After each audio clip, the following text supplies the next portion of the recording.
Stephen चो है सी लुइंग long, मतलब ये वो बंदा है जिसने कुंफू को ऑल दी वर्ल्ड में इंट्रोड्यूस किया। हाँ, कुंफू की दुनिया में जो रफ्तार को जीत पाता है वही विजेता बन पाता है। नो दैट कि ब्रूस ली और जैकी चैन ने ये कुंफू को पूरे वर्ल्ड में पहुंचाया, but this man is way behind of them.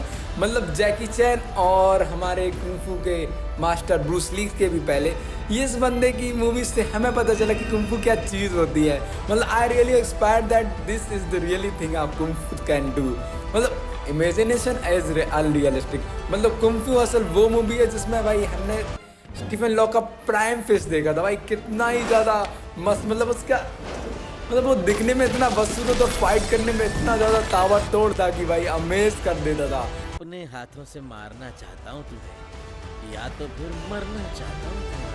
Movie में बहुत प्यारे तरीके से उसके कैरेक्टर को स्टेबलाइज किया गया, जहाँ पर पहले मूवी में धीरे धीरे बताया जाता है कि एक तरफ एक बंदा स्ट्रगल कर रहा है कुंफू सीखने के लिए और एक बंदा ऐसा है कि जो कुंफू सीखने के बाद भी स्ट्रगल कर रहा है। मतलब दो perspective of life in a one movie दिखाने का कमाल तो भाई यही लोग कर सकते हैं। और उसके बाद जो फर्स्ट फाइट होती है, मतलब जो फर्स्ट बड़ी फाइट होती है एक्स-मैन वर्सेस हमारे स्टीफन ली, तो भाई साहब वो इतनी ज़्यादा अमेज करती है। मुझे रियली फील होता है कि भाई अगर फाइट अगर होनी चाहिए तो ये होती है। हमारे बॉलीवुड जैसे थोड़ी ना बिल्कुल अनरियलिस्टिक हो रहा है और वो पता ही नहीं चल रहा है। बट दिस थिंग इज, हाँ आई थिंक दैट कि थोड़ा बहुत इसमें भी अनरियलिज्म है। मैं नहीं बोला कि ये पूरी ही रियल दिखाते हैं, but the thing is that कि वो पंचेस फील होते थे यार कि लग रहा है, वो किक्स लगती थी कि भाई मार रहा है कोई इंसान, और दैट्स अमेजिंग। और उसके बाद कपल फाइट में भाई मज़े आ जाते हैं। कपल फाइट में ऐसा फील होता है कि भाई हमारा स्टेफन ली हारने वाला है और घंटे की गूस से मतलब शेरनी की दहाड़ से उसको हरा भी दिया जाता है, बट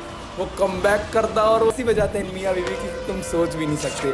और this is really really amazing कि उसकी फाइट देख के मुझे मज़े आता था, लेकिन जब उसको कोई डिस्टर्ब करता है ना, लड़ देता है तो उसके वो बैंड बजा देता। और वही हमारे कुंफू असल के मेन हीरो के साथ हुआ था। उसको इतना पीटा था भाई, इतना पीटा था जिसका कोई भी लिमिटेशन नहीं है।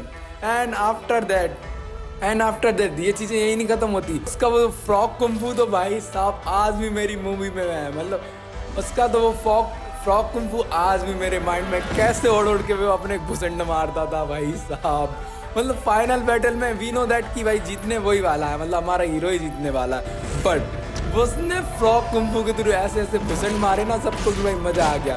जहाँ हमारा हीरो बेचारे छोटे मोटे को निपटा रहा था, भाई इसने इतना पावरफुल कुंफू का यूज़ किया था जिसका कोई भी तोड़ नहीं था। लेकिन कुंफू असल मूवी ने उसका तोड़ निकाला बाय दी गॉड हैंड, या फिर जिसको बोल सकते हैं बुद्धा का हाथ।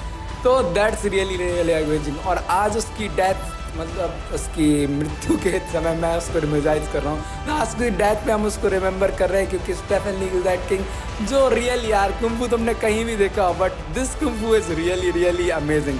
और कुंफू असल मूवी की बात करें तो दैट्स मूवी इज रियली भाई ग्रेट। मतलब लेडी लैंडलॉर्ड से जो फाइट होती है ना वो मज़े आ जाती है। और कितने मज़े आते थे भाई कि जब लेडी लैंडलॉर्ड से कोई अपनी शिकायत लेके जाता तो कैसे भुसंड मारती थी भाई, वो रियली रियली अमेजिंग। और उसी के साथ कुंफू असल मूवी वो मूवी थी भाई जिसको हमने रियली अपनी चाइल्ड लाइफ में एंजॉय किया। मतलब मैं बोलता हूँ उसके कंपैरिजन में आज तक की कोई भी मूवी उतनी तो एंटरटेनमेंट नहीं है भाई। मतलब उसमें जो फाइट थी, उसमें जो ड्रामा था, उसमें जो कॉमेडी थी, दैट्स रियली रियली मतलब अनरियलिस्टिक थी, बट दीज आर अमेजिंग भाई, अमेजिंग। और मैं थैंक यू बोलना चाहूँगा डायरेक्टर्स को, मेकर्स को, एक्शन ग्राफर को और every team that involve in Kung Fu असल movie that makes really dreamable project of Kung Fu Hustle. मतलब भाई उसके बाद कितनी ही कुंफू मूवी देखी होंगी, कितनी ही मार्शल आर्ट से रिलेटेड मूवी देखी होंगी, but that one is really outstanding. मतलब उसका कोई कंपैरिजन ही नहीं है भाई। ऑस्कर कुछ नहीं लगते यार उसके लिए, तो वो भाई अलग ही फेस है, अलग ही है हमारे दिल में। एंड इसी मूवी के साथ साथ हम याद करते हैं अपने स्टीफन चाओ, या फिर मैं ये नाम नहीं बोल पा रहा हूँ, सी लिंग लॉन्ग को।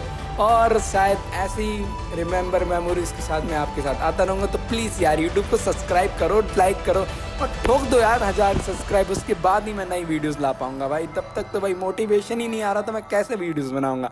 तब तक के लिए गुड बाय और मिलते हैं ऐसी किसी नेक्स्ट वीडियो में। और जल्दी से जल्दी 1000 करा दो यार। Good bye.